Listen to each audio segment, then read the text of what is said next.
मध्य प्रदेश के मुख्यमंत्री डॉक्टर मोहन यादव ने सिंहस्थ 2028 के पहले महाकाल लोक की तर्ज पर ओमकारेश्वर का भी विकास किए जाने का बड़ा ऐलान किया है। उन्होंने कहा कि मध्य प्रदेश सरकार धार्मिक पर्यटन को लगातार बढ़ाने के लिए धार्मिक स्थलों का बड़े पैमाने पर विकास कर रही है। मुख्यमंत्री डॉक्टर मोहन यादव मंगलवार को ओमकारेश्वर पहुंचे थे। उन्होंने ओमकारेश्वर में आयोजित धार्मिक आयोजनों में हिस्सा लिया। सीएम अवधूत सिद्ध महायोग श्री दादा गुरुजी तृतीय चरण मां नर्मदा सेवा परिक्रमा यात्रा के समापन कार्यक्रम में शामिल हुए। मुख्यमंत्री डॉक्टर मोहन यादव ने ओमकारेश्वर में मां नर्मदा की पूजा और आरती की और ओमकारेश्वर ज्योतिर्लिंग महादेव के दर्शन कर जलाभिषेक किया। मध्य प्रदेश की मोहन सरकार धार्मिक पर्यटन को बेहतर बनाने के लिए निरंतर कार्य कर रही है। प्रदेश के सभी धर्म स्थलों के प्रबंधन पर विशेष ध्यान दिया जा रहा है। मुख्यमंत्री डॉक्टर मोहन यादव मंगलवार को ओमकारेश्वर में अवधूत सिद्ध महायोगी श्री दादा गुरुजी की तृतीय चरण मां नर्मदा सेवा परिक्रमा यात्रा के समापन कार्यक्रम में सम्मिलित हुए। उन्होंने ओमकारेश्वर स्थित गौमुख घाट पर मां नर्मदा का मंत्रोच्चार के बीच पूजन किया। यह यात्रा मां नर्मदा धर्म, धरा, धेनु, प्रकृति, पर्यावरण संरक्षण संवर्धन के लिए पूर्ण समर्पित थी।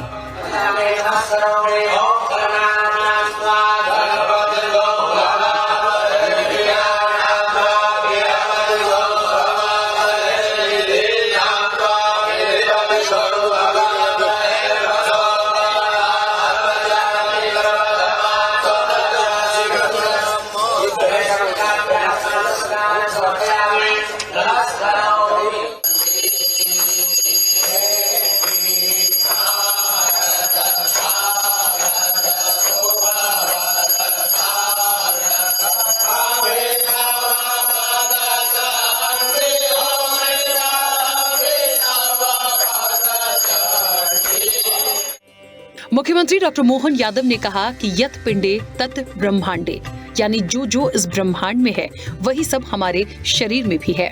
उन्होंने कहा जिस तरह परमात्मा हमारे अंदर विद्यमान है उसी तरह जल मां नर्मदा में विद्यमान है। सीएम ने कहा कि श्री दादा गुरुजी की तृतीय चरण मां नर्मदा सेवा यात्रा का समापन हुआ है। ये एक अद्भुत यात्रा थी। उन्होंने श्री दादा गुरुजी को प्रणाम कर आशीर्वाद प्राप्त किया। उन्होंने कहा कि हम इस मृत्यु लोक में अकेले आते हैं और अकेले ही जाते हैं।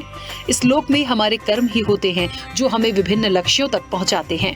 सब अपने कर्मों के अनुसार पुण्य अर्जित करते हैं, इसलिए हम सबको सत्कर्म करने का प्रण लेना चाहिए। परमात्मा की कृपा से ये पुण्य मौका मिलता है। जाने अनजाने भौतिक युग में हम सबके लिए दुनिया का नया प्रकार का आविष्कार भी होता है।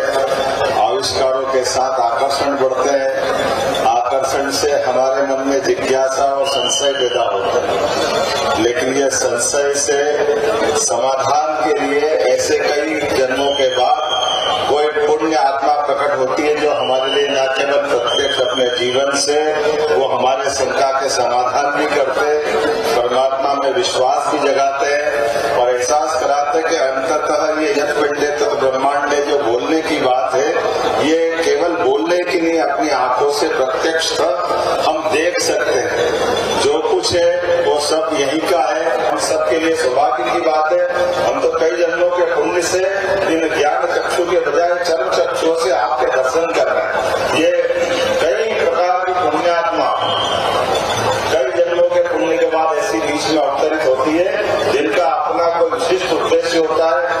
उद्देश्य भी परमात्मा जाने, लेकिन लौकिक दुनिया में हमसे संवाद करते हुए, हमको हमारा मार्ग प्रशस्त करते हुए, कई रहस्यों के बीच बताते हुए कोई कभी कल्पना कर सकता है कि हम अपने इस समय में बगैर भोजन के हम चले, बगैर जल के हम चले, केवल वायु पे हम जीवित रह जाए। ये वाकई एक चमत्कार ही, लेकिन चमत्कार से ज्यादा हमारी आस्था को प्रगाढ़ करता है। ये परमात्मा के विश्वास को सुदृढ़ करता है, जिसके भरोसे से हमारे हजारों हजार साल की ये सनातन संस्कृति इसी प्रकार से पुष्पित पल्लवित होती है। मैं महाराज जी से कामना करूंगा आपका आशीर्वाद हमारे सबको मिले, हमारी सरकार को मिले। मुख्यमंत्री डॉक्टर मोहन यादव ने कहा कि आगामी 2028 में सिंहस्थ को भव्य बनाने के लिए सभी प्रयास किए जाएंगे। उज्जैन में महाकाल लोक के निर्माण से मध्य प्रदेश के धार्मिक पर्यटन को बढ़ावा मिला है। इसी तरह ओमकारेश्वर लोक का विकास किया जाएगा। ओमकारेश्वर धाम भी आने वाले समय में जगमगाए, इसके लिए सभी व्यवस्थाएं जुटाई जाएंगी। सीएम ने कहा कि भगवान श्री कृष्ण ने जहां लीलाएं की और जहां उनके चरण पड़े, उन सभी देवस्थानों को तीर्थ के रूप में विकसित किया जाएगा। मुख्यमंत्री ने कहा कि सरकार ने सभी धार्मिक नगरों को शराब मुक्त करने की घोषणा की है। इस दिशा में निरंतर कार्य चल रहा है। प्रदेश सक्षम हो, इसलिए दूध की दुकानें खुलवाएंगे और दारू की दुकानें बंद कराएंगे। महाराज की सारी मायाओं से, जैसे मैंने कहा कि बर्फ में जल दिखाई नहीं देते, ऐसे महाराज जी के इस पिंड के अंदर इस प्रकार की व्यवस्थाओं का कोई स्थान नहीं है। लौकिक दुनिया की दृष्टि से, अलौकिक दुनिया में तो आपकी जो माया है वो अद्भुत है। मैं पुनः प्रणाम करता हूँ और आपका आशीर्वाद चाहता हूँ। हमारी सरकार ने दोनों ज्योतिर्लिंग के लिए जो बेहतर अवसर करने का प्रयास कर रहे हैं, ऐसे में आज मैं यहाँ दर्शन करने भी आया। हमारे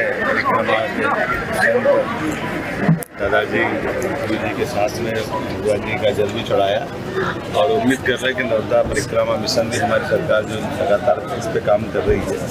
धीरे धीरे करके ओमकारेश्वर धाम भी बाबा महाकाल की तरह यशस्वी प्रधानमंत्री के नेतृत्व में धाम जगमगाए, धार्मिक पर्यटन का बड़ा केंद्र बने, सब व्यवस्था जुटाएं, सब प्रकार की सुविधा देने का प्रयास करें। हमें अपने साथ माननीय मंत्री प्रहलाद पटेल जी, यहाँ के विधायक नारायण जी, हम सब ने मिलकर के यहाँ दर्शन भी किए और व्यवस्थाओं की बात की। उम्मीद करेंगे बहुत अच्छा किया।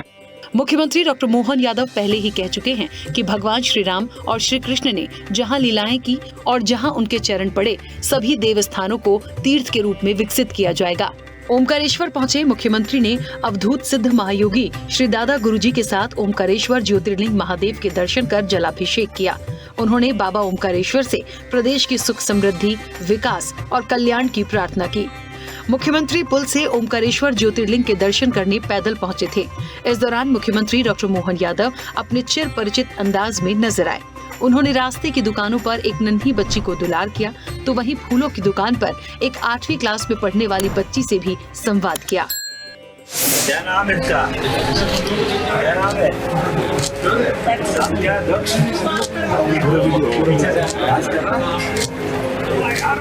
चले जाओ मैं स्कूल नहीं जा रही है। कौन सी क्लास में है? यहाँ क्या कर रही? हो गई परीक्षा पक्का? क्या नाम है? स्पेशल रिपोर्ट स्वदेश न्यूज। ऐसे ही वीडियोस के लिए लाइक करें, शेयर करें, फॉलो करें।